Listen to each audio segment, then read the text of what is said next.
तो hello students, states of matter की तीसरी क्लास हम लेके आ गए हैं आपके साथ में। तो आज हम स्टेट्स ऑफ मैटर का तीसरा लेक्चर करेंगे, जिसमें और भी कुछ बातें करेंगे हम स्टेट्स ऑफ मैटर से रिलेटेड। अच्छा, तो चलिए शुरू करते हैं। मेरा नाम प्रवीण त्रिपाठी है और आप सभी का स्वागत है हमारे यूट्यूब चैनल पर। तो फर्स्ट ऑफ ऑल हम स्टार्ट करेंगे। हमने लास्ट क्लास में अपने फर्स्ट लेक्चर में देखा था स्टेट्स ऑफ मैटर के बारे में, सॉलिड लिक्विड गैसेस के बारे में डिटेल स्टडी करी थी। फिर सेकंड लेक्चर में हमने देखा solubility of substances in water, solute, solvent, solution, और on the basis of solubility हमने देखा था कि how many types of solution are there. तो basically today we are going to study about change in states of matter. ठीक, कि कोई भी मैटर, कोई भी पदार्थ है, उसकी अवस्था में परिवर्तन किस प्रकार से आता है और वो कैसे एक फॉर्म से, मतलब एक स्टेट से, एक अवस्था से दूसरी अवस्था में कैसे कन्वर्ट होता है, ये कैसे उसमें बदलाव आता है। तो चलिए देखते हैं। सबसे बड़ी बात कि हम जान लेते हैं फिर से कि स्टेट्स ऑफ मैटर में हमने सॉलिड स्टेट्स में बात की थी कि जब कोई भी ऑब्जेक्ट सॉलिड स्टेट में है तो उसके मॉलिक्यूल्स या पार्टिकल्स या एटम्स, जो भी बोले आप अपने लेवल पे, एटम्स के बीच में इंटरमॉलिक्यूलर स्पेस बहुत ही कम होता है, जिसकी वजह से फोर्स ऑफ अट्रैक्शन बहुत ज़्यादा, जिसकी वजह से सॉलिड का फिक्स शेप होता है। अच्छा, अगर हमें सॉलिड को कन्वर्ट करना हो लिक्विड में तो क्या करना पड़ेगा? तो बेसिकली क्या है कि लिक्विड की क्या प्रॉपर्टीज़ है कि उनके एटम्स के बीच में इंटरमॉलिक्यूलर स्पेस बहुत ज़्यादा होता है इन कंपैरिजन टू सॉलिड, और फोर्स ऑफ अट्रैक्शन थोड़ा कम होगा सॉलिड के कंपैरिजन में। अच्छा, तो हम चाहते हैं कि किसी भी सॉलिड स्टेट्स में जो ऑब्जेक्ट है, कोई भी ऑब्जेक्ट जो सॉलिड स्टेट में है, उसको लिक्विड स्टेट में कन्वर्ट करें तो हमें क्या करना पड़ेगा? सोचो। अच्छा चलो हम बात करते हैं कि क्या करना पड़ेगा हमें। लिक्विड स्टेट की प्रॉपर्टीज़ हमें पता है कि कोई भी ऑब्जेक्ट लिक्विड स्टेट में है तो उसके मॉलिक्यूल्स या पार्टिकल्स के बीच में इंटरमॉलिक्यूलर स्पेस ज़्यादा होगा इन कंपैरिजन टू सॉलिड। ठीक है, और सॉलिड में क्या होता है कि बहुत ही कम होता है। तो हमें क्या करना है कि हम कुछ ऐसा करें कि कोई भी ऑब्जेक्ट जो हमारे पास सॉलिड स्टेट में है, हम उसके एटम्स के बीच का इंटरमॉलिक्यूलर स्पेस बढ़ा दें या फोर्स ऑफ अट्रैक्शन कम कर दें। तो अगर हम इंटरमॉलिक्यूलर स्पेस बढ़ा देंगे तो एटम्स दूर दूर चले जाएंगे, जिसकी वजह से फोर्स ऑफ अट्रैक्शन उनके बीच में कम हो जाएगा और उनके पार्टिकल्स फ्री हो जाएंगे या एटम्स फ्री हो जाएंगे एक जगह से दूसरी जगह तक मूव करने के लिए, जिसकी वजह से उनकी इस अवस्था में परिवर्तन आ जाएगा। They gets converted from solid to liquid state. Clear है? तो हमें क्या करना है? बेसिकली कि एटम्स के बीच में क्रिएट करना है स्पेस। ठीक है। अच्छा, अगर लिक्विड को गैस में कन्वर्ट करना है तो हम क्या चाहेंगे कि लिक्विड के एटम्स के बीच में और ज़्यादा स्पेस हो जाए। जैसे गैसियस स्टेट में कोई भी सब्सटेंस है, उसकी जो प्रॉपर्टीज़ है कि उनके बीच में स्पेस बहुत ज़्यादा होता है, इंटरमॉलिक्यूलर फोर्स बहुत ही कम होता है। तो हमें क्या करना पड़ेगा? लिक्विड स्टेट में अगर कोई है तो हम उसके बीच में और ज़्यादा स्पेस बढ़ा दें तो वो कन्वर्ट हो जाएगा गैसियस स्टेट में। सिंपल सी बात है। ठीक है। अच्छा, अगर कोई ऑब्जेक्ट लिक्विड स्टेट में है, गैसियस स्टेट में हम चाहते हैं कि लिक्विड में आ जाए, तो गैसियस एटम्स के बीच में क्या करें? फोर्स ऑफ अट्रैक्शन बढ़ाएं या उनके बीच का स्पेस कम करें। ठीक है, तो कम कर देंगे तो आ जाएगा लिक्विड स्टेट में। और लिक्विड से फिर से सॉलिड करना होगा तो हम क्या करेंगे कि लिक्विड स्टेट्स के एटम्स के बीच का गैप थोड़ा और कम करेंगे ताकि वो बहुत ही क्लोज आ जाए, फोर्स ऑफ अट्रैक्शन बढ़ जाए, तो वो सॉलिड स्टेट में चला जाएगा। तो सिंपल सी बात है। तो हम क्या करते हैं कि हम चाहते हैं कि सॉलिड स्टेट में जो भी ऑब्जेक्ट है वो लिक्विड स्टेट में चला जाए। उसके लिए हमें क्या करना पड़ेगा? उसको हीट एनर्जी देनी पड़ेगी, मतलब उसको क्या करना पड़ेगा? हीट करना पड़ेगा।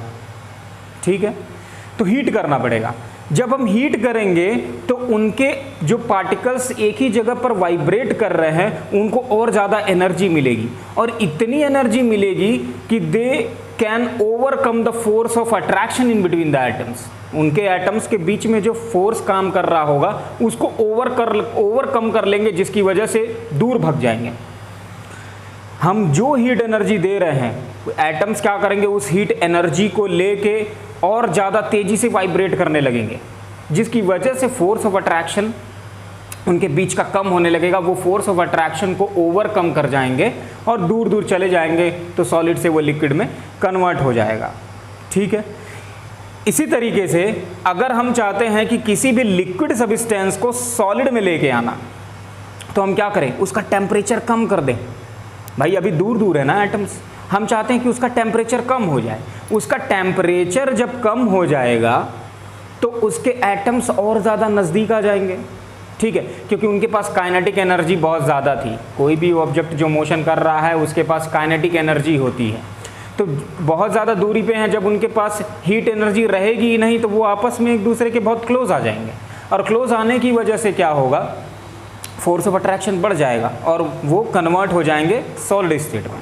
ठीक है, तो सब एक प्रोसेस होता है, लिक्विड से सॉलिड से लिक्विड में कन्वर्ट करने का एक प्रोसेस होता है, फिर लिक्विड से गैसियस एटम में कन्वर्ट करने का एक प्रोसेस होता है, फिर गैसियस से लिक्विड में कन्वर्ट करने का एक प्रोसेस होता है, और लिक्विड से फिर से सॉलिड में कन्वर्ट करने का एक प्रोसेस होता है। तो उन सारे प्रोसेसेस के बारे में हम पढ़ेंगे। ठीक है, तो हमें पढ़ना है basically change in the states of matter. तो हम शुरू करेंगे फ्रीजिंग से। फ्रीजिंग, ठीक है, फ्रीजिंग क्या होता है कि the process of changing liquid substance to solid, मतलब किसी भी लिक्विड सब्सटेंस को हम सॉलिड में कन्वर्ट जिस प्रक्रिया से करते हैं उस प्रक्रिया को क्या बोलते हैं, फ्रीजिंग। ठीक है, सपोज हमारे पास वाटर है, हमारे पास क्या है, वाटर है, हम चाहते हैं कि वाटर हमारा आइस में कन्वर्ट हो जाए। ठीक, वाटर को आइस में कन्वर्ट करना होगा, ये बेसिकली लिक्विड स्टेट में, और ये आइस क्या है, सॉलिड फॉर्म में। तो लिक्विड से हमें सॉलिड फॉर्म में जाना है तो हमें क्या करना पड़ेगा, इसका टेम्परेचर कम करना पड़ेगा, डिक्रीज टेम्परेचर।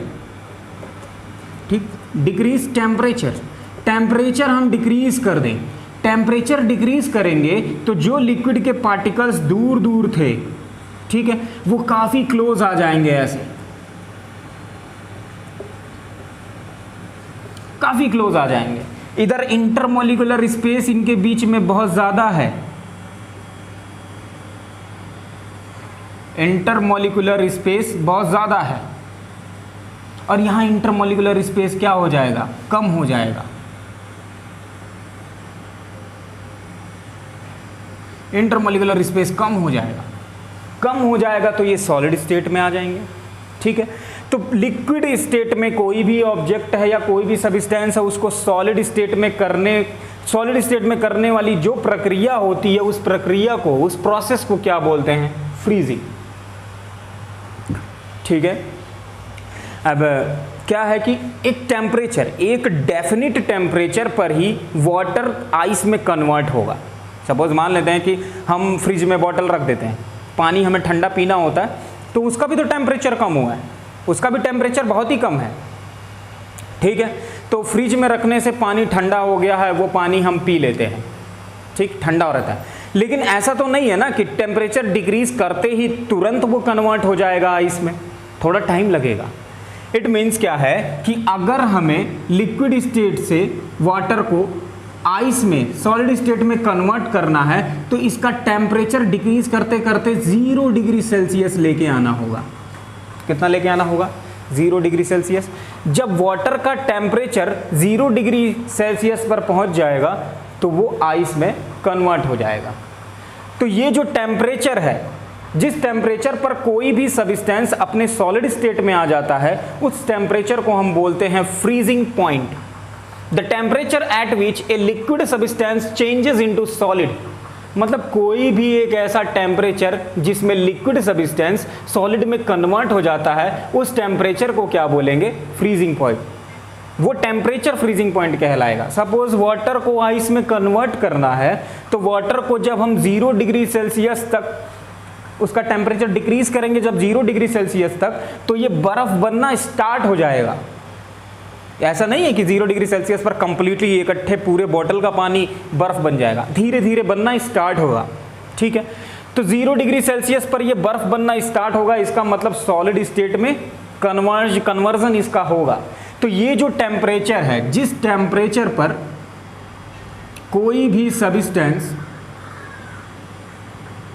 लिक्विड से सॉलिड स्टेट में चला जाता है उस टेम्परेचर को बोलते हैं फ्रीजिंग पॉइंट। वाटर के लिए फ्रीजिंग पॉइंट 0 डिग्री सेल्सियस है और डिफरेंट सब्सटेंस के लिए फ्रीजिंग पॉइंट डिफरेंट होगा। हम बात कर रहे हैं, एग्जांपल ले रखे हैं वाटर का, इसलिए हम बात कर रहे हैं 0 डिग्री सेल्सियस के बारे में कि वाटर का जो टेम्परेचर होता है, सॉरी फ्रीजिंग पॉइंट जो होता है वो 0 डिग्री सेल्सियस होता है। क्लियर है? ठीक है। अच्छा, तो फ्रीजिंग पॉइंट और फ्रीजिंग समझ में आया। तो फ्रीजिंग क्या होता है? The process of changing liquid substance to solid is called freezing by decreasing temperature. कैसे चेंज होगा? टेम्परेचर डिक्रीज करने पर जब कोई भी लिक्विड सब्सटेंस सॉलिड में कन्वर्ट हो जाएगा तो उस प्रोसेस को क्या बोलेंगे? फ्रीजिंग। और जिस टेम्परेचर पर वो लिक्विड से सॉलिड में कन्वर्ट हो गया उस टेम्परेचर को बोलेंगे फ्रीजिंग पॉइंट। क्लियर है अभी? ठीक है, चलो नेक्स्ट बात करते हैं।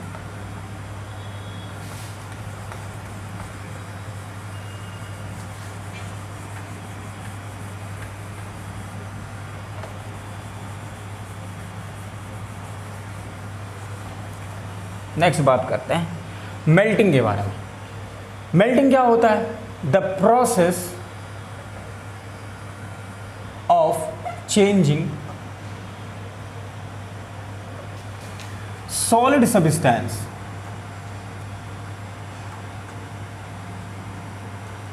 To liquid is called melting.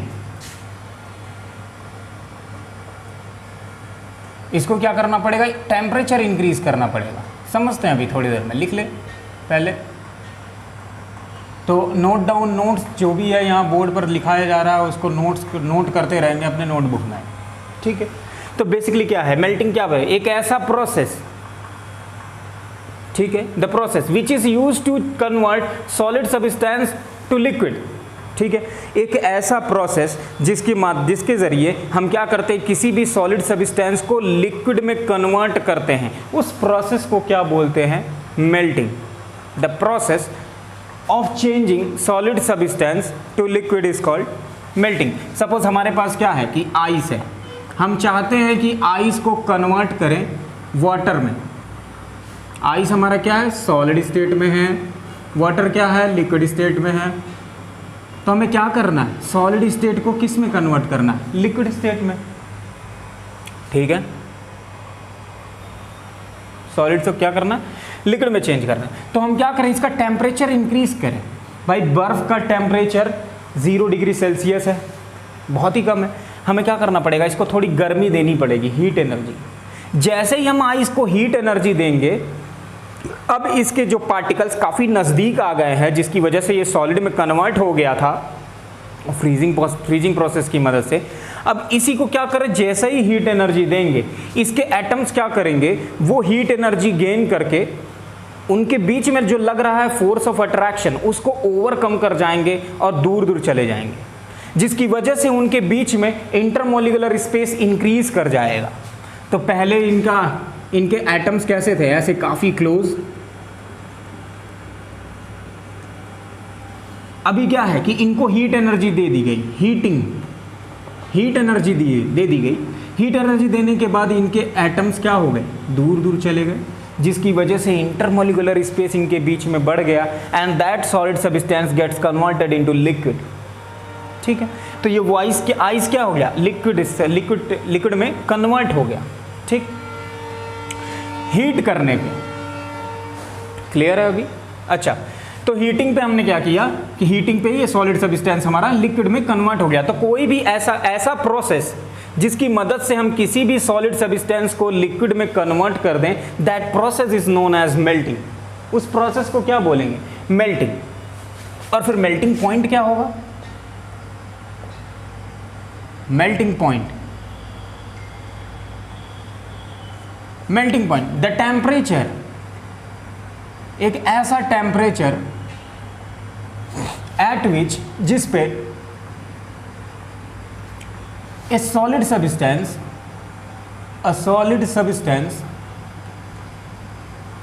changes into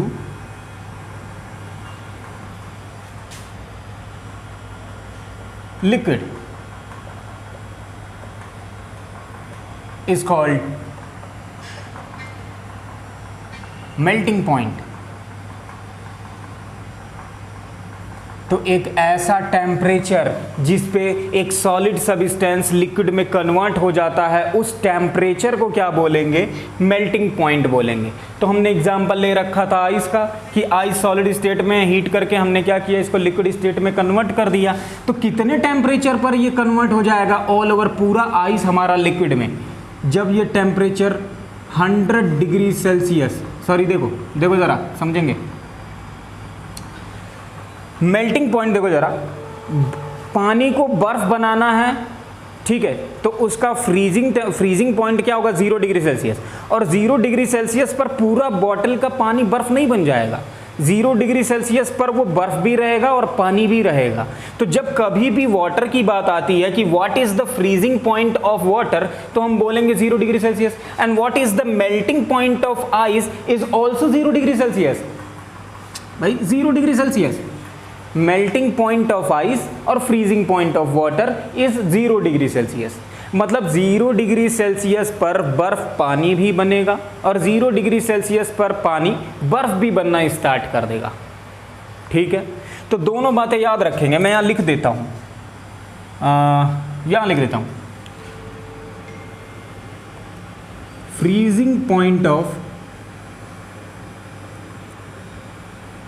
water is 0 degree Celsius and melting point of ice is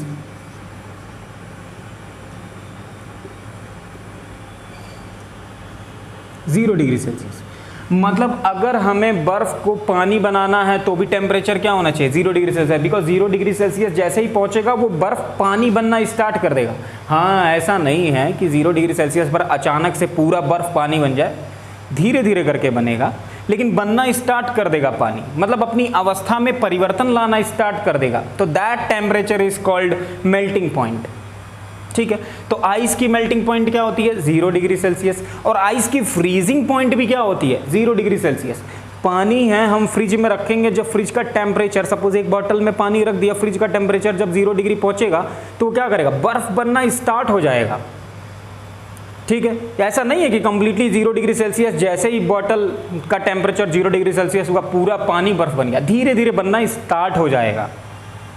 ठीक है, अच्छा, तो इसलिए freezing point of water is 0 degree Celsius and also melting point of ice is also 0 degree Celsius. ठीक है, तो ध्यान देंगे, फ्रीजिंग पॉइंट किसका है? वाटर का, 0 डिग्री सेल्सियस, और मेल्टिंग पॉइंट किसका है? आइस का, 0 डिग्री सेल्सियस। क्लियर है अभी? ठीक है, इसके बारे में और भी इंपॉर्टेंट बातें करेंगे। ठीक है, जैसे एक टर्म आएगा लेटेंट हीट ऑफ फ्यूजन और एक टर्म आएगा गैसियस फॉर्म में, जब लिक्विड गैसियस फॉर्म में चेंज होता है तो वहाँ पे एक टर्म आएगा लेटेंट हीट ऑफ वेपराइजेशन। तो उन दोनों के बारे में हम एक अलग से क्लास लगाएंगे जिसके बारे में डिटेल एक्सप्लेनेशन मिलेगा आपको। ठीक है, तो फिलहाल इतना याद रखेंगे। तो समझ में आया कि what is freezing and freezing point and what is melting and melting point. ठीक है, नेक्स्ट देखेंगे कि वेपराइजेशन या इवेपरेशन बोले, दोनों बात एक ही है। कई जगह पे आपको बुक में वेपराइजेशन लिखा मिलेगा, कई जगह आपको बुक में इवेपरेशन लिखा मिलेगा। तो दोनों बातें ध्यान में रखेंगे, एक ही चीज़ है। तो देखो जरा क्या है, नेक्स्ट देखेंगे वेपराइजेशन या evaporation, the process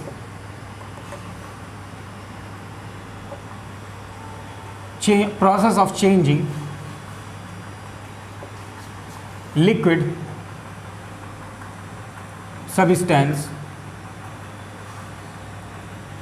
to gas is called evaporation या वेपराइजेशन। इवेपरेशन या वेपराइजेशन दोनों बात एक ही है, वेपराइजेशन। ठीक है, बात समझ में आई? अच्छा, देखते हैं the process of changing liquid substance to gas. Suppose हमारे पास क्या था? वाटर, जो कि लिक्विड सब्सटेंस, जो कि लिक्विड स्टेट में, हम क्या चाहते हैं कि इसको गैस में कन्वर्ट करना। ठीक है, जो गैसियस स्टेट में वेपर में कन्वर्ट करना,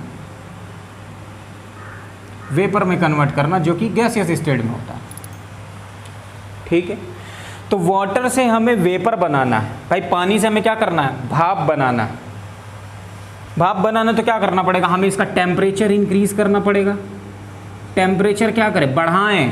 टेम्परेचर बढ़ाएंगे तो वाटर के मॉलिक्यूल्स या वाटर के एटम्स जो होंगे वो और दूर दूर जाएंगे। अभी तो दूर दूर थे ही ऑलरेडी, अब क्या हो जाएगा, और दूर दूर जाएंगे, बहुत दूर चले जाएंगे। ठीक है, मतलब उनके बीच में इंटरमोलिकुलर स्पेस बहुत ज़्यादा हो जाएगा, और बहुत ज़्यादा होने की वजह से इनकी अवस्था में परिवर्तन हो जाएगा, they gets converted into gas. ठीक, क्लियर है बात। तो this process is known as vaporization और इवेपोरेशन। अरे आप पानी स्टोव पर, गैस स्टोव पर रखते हो गर्म करने के लिए, आप देखते होगे कि थोड़े टाइम के बाद में क्या होता है कि ऑल ओवर वेपर बनना स्टार्ट हो जाता है, पानी भाप बनना स्टार्ट हो जाता है। लेकिन ऐसा नहीं होता है कि टेम्परेचर जैसे ही हम बढ़ाएं कि पूरा पानी इकट्ठे ऊपर भाप बन के उड़ गया। ठीक है, अच्छा 100 डिग्री सेल्सियस जैसे ही वाटर का टेम्परेचर पहुंचेगा वो धीरे धीरे भाप बनना स्टार्ट हो जाएगा। ठीक है, तो जिस टेम्परेचर पर पानी भाप बनना स्टार्ट हो जाता है that is called boiling point. उसको क्या बोलते हैं, बॉइलिंग पॉइंट। बॉइलिंग पॉइंट, तो लिख ले डेफिनेशन, फिर समझते हैं। द टेम्परेचर एट विच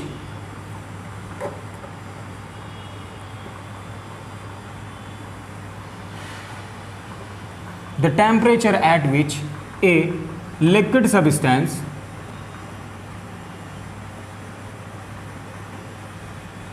इसको डब्बे में बंद कर दें, इंपॉर्टेंट याद रखेंगे। The temperature at which a liquid substance changes into vapor or gas is called boiling point।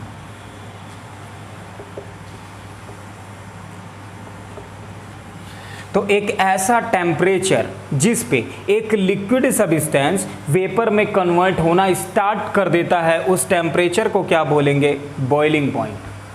ठीक है, तो बेसिकली क्या है कि हमने एग्जांपल ले रखा है वाटर का, तो बेसिकली वाटर जब 100 डिग्री सेल्सियस पर पहुंचेगा, ठीक 100 डिग्री सेल्सियस पर जब पहुंचेगा तो ये वेपर बनना स्टार्ट हो जाएगा।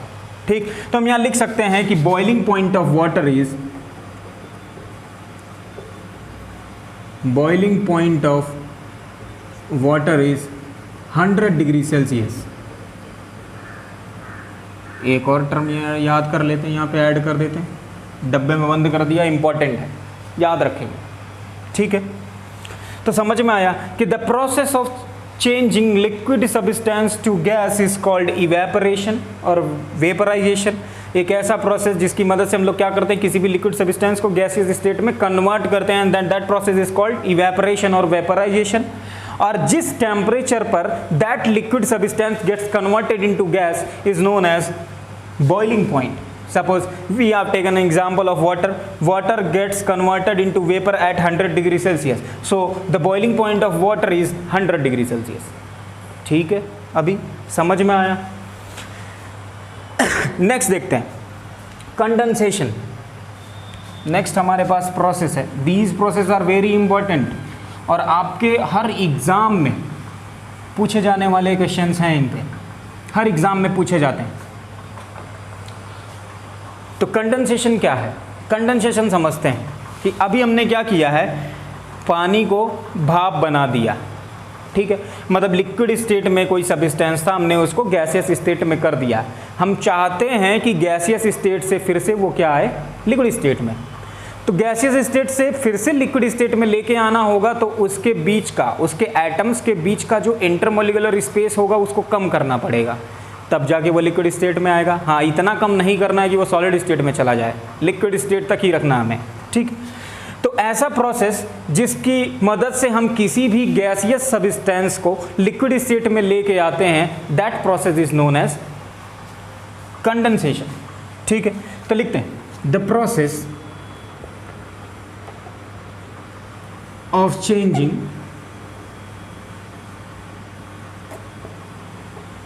gaseous substance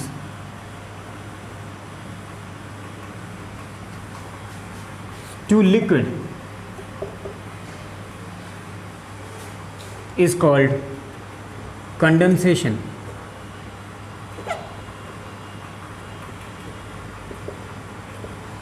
तो कोई भी एक ऐसा process which is used to change gaseous substance to liquid is known as condensation. Suppose क्या था कि आप देखे होंगे, आप एक बर्तन में पानी गैस स्टोव पर रख दो, थोड़े टाइम के बाद जब वेपर बनने लगेगा तो आप उसके ऊपर प्लेट लगा लो। ऊपर प्लेट लगाएंगे तो वो जो वेपर जाएगा, आप देखेंगे थोड़े टाइम के बाद उसके नीचे बूंदें चिपकी हुई मिलेंगी, ठीक है, वाटर ड्रॉपलेट्स उसके नीचे चिपके हुए मिलेंगे और नीचे टपकेंगे फिर, ठीक है, जब हैवी होंगे तो टपकेंगे नीचे। तो बेसिकली क्या होता है कि हमने ऊपर प्लेट लगा दिया, बर्तन ये रहा, इसके ऊपर इतनी ऊपर प्लेट लगा दिया, तो ये वेपर जैसे ही ऊपर गए, ये प्लेट से कांटेक्ट में आने के बाद ये ठंडे हो गए, और ठंडे होने की वजह से they gets converted into liquid, ठीक है। This process of conversion of gaseous substance to liquid is known as condensation, ठीक है। समझ में आया कंडेंसेशन क्या होता है? क्लियर है अभी? अच्छा, इन 4 प्रोसेसेस के बाद एक प्रोसेस और आता है सब्लिमेशन। सब्लिमेशन क्या होता है? ठीक है, सब्लिमेशन क्या होता है तो बात करेंगे सब्लिमेशन के बारे में। आपने देखा होगा कैम्फर, कपूर जिसको हिंदी में कहते हैं, या फिर छोटे छोटे नेप्थलीन बॉल्स, वाइट कलर के इतने छोटे छोटे नेप्थलीन बॉल्स आते हैं, जिसको चूहों से कपड़ों को बचाने के लिए कपड़ों के बीच में रखा जाता है, अजीब सी स्मेल होती है उसकी, नेप्थलीन बॉल्स जिसको बोलते हैं, ठीक है। तो आप देखेंगे कि नेप्थलीन बॉल्स आप कपड़ों के बीच में रखे रहते हैं, कुछ टाइम के बाद में वो क्या होता है कि गायब हो जाता है ना। और जैसे कैम्फर है, कपूर है, आप जब उसको माचिस से जला दोगे कपूर को, तो देखोगे कि वो कपूर पूरा का पूरा जल के ख़त्म हो गया, नीचे कुछ बचेगा नहीं। कपूर कैसा था? सॉलिड स्टेट में था। नेप्थलीन बॉल्स कैसे थे? सॉलिड स्टेट में थे, लेकिन कुछ टाइम के बाद नेप्थलीन बॉल्स गायब हो गए, ठीक है। अच्छा, कपूर को जब जला दिया गया कैम्फर को, तो वो क्या हुआ? डायरेक्टली लिक्विड स्टेट में नहीं आया, वो डायरेक्टली किस में कन्वर्ट हो गया? गैस में। भाई आप कपूर को जलाते हैं तो वो सॉलिड स्टेट में होता है, और हीट एनर्जी आप उसको दे रहे हैं तो उसको लिक्विड स्टेट में आना चाहिए था, लेकिन वो लिक्विड स्टेट में ना आके डायरेक्टली किस में चला गया? गैसियस स्टेट में। तो the process of converting solid substance to gas directly is known as sublimation, ठीक है। क्लियर है अभी? जैसे कोई भी सॉलिड सब्सटेंस हम ले लें, उसको हीट एनर्जी दे, या हीट एनर्जी उसको एटमॉस्फेयर से ही मिले, तो वो डायरेक्टली गैस में कन्वर्ट हो जाए बिना लिक्विड स्टेट में गए। The process of conversion of gaseous substance to solid substance to directly in gas, ठीक है, then that process is known as sublimation। Simple सी बात है, ठीक है। The process of changing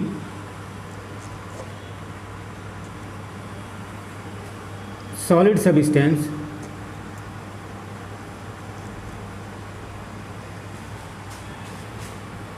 to directly in gas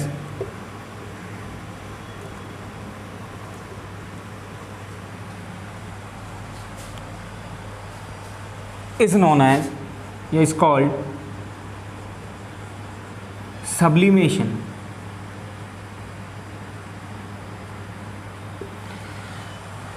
तो वही हमने एग्जाम्पल लिया, एग्जाम्पल में लिख लेंगे भाई नेप्थलीन बॉल्स, एग्जाम्पल में लिखेंगे कैम्फर, कपूर जिसको हिंदी में क्या बोलते हैं?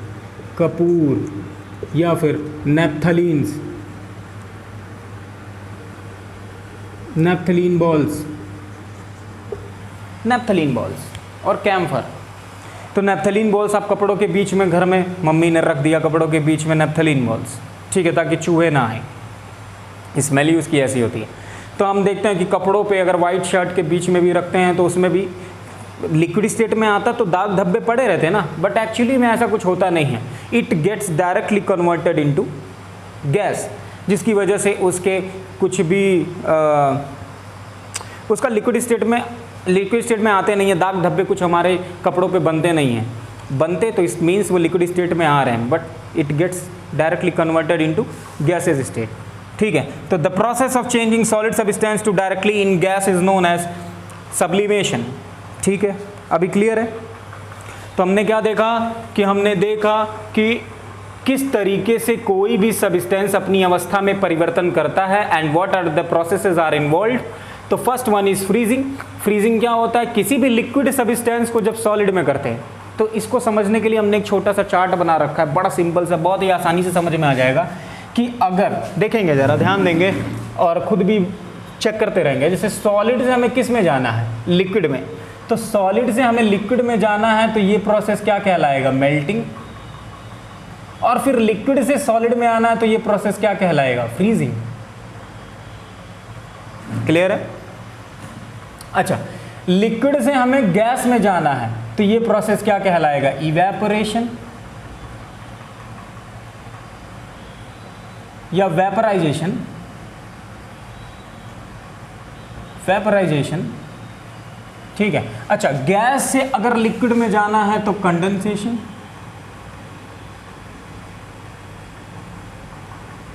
है ना? ठीक है, क्लियर है? तो लास्ट वाला आप करके बताओ ज़रा, सॉलिड से गैस में जाना है तो क्या कहलाएगा, और उसके बाद से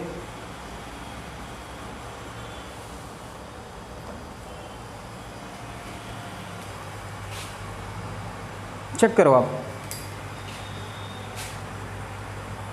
तो समझ में आ रहा है? ये लास्ट वाला सब्लिमेशन दिख रहा है, यही सीधा सीधा भाई क्या हुआ? डायरेक्टली सॉलिड से किस में चला गया? गैसियस में। तो इस प्रोसेस को बोलेंगे सब्लिमेशन। इस प्रोसेस को क्या बोलेंगे? सब्लिमेशन। तो हमने क्या देखा? सॉलिड से लिक्विड में जाना है तो मेल्टिंग, और लिक्विड से गैस में जाना है तो इवेपोरेशन, और उसके बाद से हमने देखा कि गैस से फिर से लिक्विड में आना है तो कंडेंसेशन, और फिर लिक्विड से फिर से सॉलिड में आना है तो क्या कहलाएगा? फ्रीजिंग। और सॉलिड से डायरेक्टली गैस में चला गया तो सब्लिमेशन। सॉलिड से डायरेक्टली गैस में चला गया तो सब्लिमेशन। और फिर एक प्रोसेस होता है गैस से डायरेक्टली सॉलिड में आना, तो इसको डिपोजिशन बोलते हैं। आपको पढ़ना नहीं है, आपके लेवल पे ये बातें नहीं होंगी, लेकिन फिर भी हम बता देते हैं कि गैस से अगर सॉलिड में आना है तो that process is called deposition. ठीक है, मतलब यही, कैम्फर अगर गैसियस स्टेट में हो गया है तो उस कैम्फर जो गैसियस स्टेट में है उसको हम फिर से डिपोजिशन प्रोसेस के ज़रिए सॉलिड में कन्वर्ट कर सकते हैं। ठीक है, अच्छा, हमने बात की है अपने क्लास के लेवल पर, हमने बात की है, आपके बुक्स वगैरह में भी 3 स्टेट्स ऑफ मैटर होंगे। ठीक, लेकिन बेसिकली क्या होता है? 5 स्टेट्स ऑफ मैटर होते हैं, 3 तो हम पढ़ ही रहे हैं, एक चौथा होता है plasma, and 5th one is Bose Einstein condensate. तो उसके बारे में अभी भी साइंटिस्ट स्टडी कर रहे हैं, वो पूरी तरीके से उसके बारे में अभी कोई इन्फॉर्मेशन नहीं है, लेकिन हाँ जी कहीं कहीं क्लास 9th की बुक में दे रखा है कि बोस-आइंस्टीन कंडेंसेट भी एक स्टेट्स ऑफ मैटर है। तो बेसिकली प्लाज्मा क्या होता है कि जो ट्यूबलाइट्स देख रहे होते हैं आप, ट्यूबलाइट्स में क्या होता है कि अब तो एलईडी आ रही हैं, एलईडी आ रही हैं, उसमें क्या होता है कि किनारे किनारे कोई, पहले तो आता था बल्ब जिसमें टंगस्टन लगा होता है, वो बल्ब का टंगस्टन हीट एनर्जी रेसिस्ट करता है, जिसकी वजह से ग्लो करता है, लाइट एनर्जी और हीट एनर्जी दोनों देता है। तो बेसिकली क्या है, ट्यूबलाइट्स आप देखोगे तो ट्यूबलाइट्स में किसी भी तरह का वायर ऐसा नहीं होता लंबा सा जो हीट हो जाए और उसकी वजह से वो लाइट एनर्जी हीट एनर्जी दे। बेसिकली क्या होता है, आप रॉड तोड़ोगे तो उसके अंदर कुछ मिलने वाला नहीं है सिवाय गैस के। तो उसके अंदर जो स्टेट क्रिएट हुआ है मैटर का, दैट इज कॉल्ड प्लाज्मा। ठीक है, तो गैसेस से हम प्लाज्मा में जा सकते हैं, गैसेस से हम प्लाज्मा में जा सकते हैं और प्लाज्मा से वापस गैसियस स्टेट में आ सकते हैं। ठीक है, उसके लिए भी प्रोसेस है, उस प्रोसेस को, गैस को प्लाज्मा में कन्वर्ट करने का जो प्रोसेस है वो कहलाता है आयोनाइजेशन। क्या कहलाता है? आयोनाइजेशन। और फिर इस जो आयंस फॉर्म हुए हैं, उसका रिकॉम्बिनेशन कर देंगे, रिकॉम्बिनेशन के जरिए हम इसको फिर से गैसेस स्टेट में कन्वर्ट कर सकते हैं बड़े आसानी से। ठीक है, तो ऑल ओवर ये आपके सिलेबस में नहीं है, ये आप क्लास 9th में भी पढ़ोगे, 9th 10th में ही पढ़ोगे। ठीक है, बेसिकली आपको सॉलिड, लिक्विड और गैस ये याद रखना है। 4th state of plasma, 4th state of matter, fourth state of matter है, and fifth one is Bose Einstein condensate. Bose Einstein condensate, that is fifth state of matter. तो हमें क्या पढ़ना है, केवल इन्हीं तीन के बारे में पढ़ना है, और इतने ही प्रोसेसेस आपको पढ़ने हैं सब्लिमेशन तक। ये डिपोजिशन भी हायर लेवल की बात है, ठीक है। डिपोजिशन के बारे में भी आपके 5, 6, 7, 8 की क्लास में नहीं मिलेगा, फिर भी जान लेते हैं, जानकारी होनी चाहिए, ठीक है। अभी समझ में आया तो आप फटाक से इसका जल्दी से इसका स्क्रीनशॉट लें और नोट्स बनाएं। आपको पीडीएफ में भी नोट्स मिल जाएगा। आई थिंक यूट्यूब के इस वीडियो के डिस्क्रिप्शन में मैं इसका लिंक दे दूंगा, जहां से आप डायरेक्टली इसको डाउनलोड कर सकते हैं, ठीक है। क्लियर है। तो और भी बहुत सी बातें हैं इसके बारे में, जहाँ कहीं भी नहीं समझ में आया होगा आप कमेंट नीचे छोड़ देंगे। वो प्रोसेस मैं इनमें से जो भी प्रोसेस नहीं समझ में आया होगा वो प्रोसेस मैं फिर से आपको एक बार समझा दूंगा लाइव क्लास में या रिकॉर्डेड लेक्चर्स के फॉर्म में। आपको फिर से डिटेल में उसका एक्सप्लेनेशन आपको मिल जाएगा, ठीक है। तो तब तक के लिए घर ही पे रहें, stay safe and stay healthy, और पढ़ाई करते रहें। बहुत ज़रूरी है पढ़ाई करना। Okay, thank you.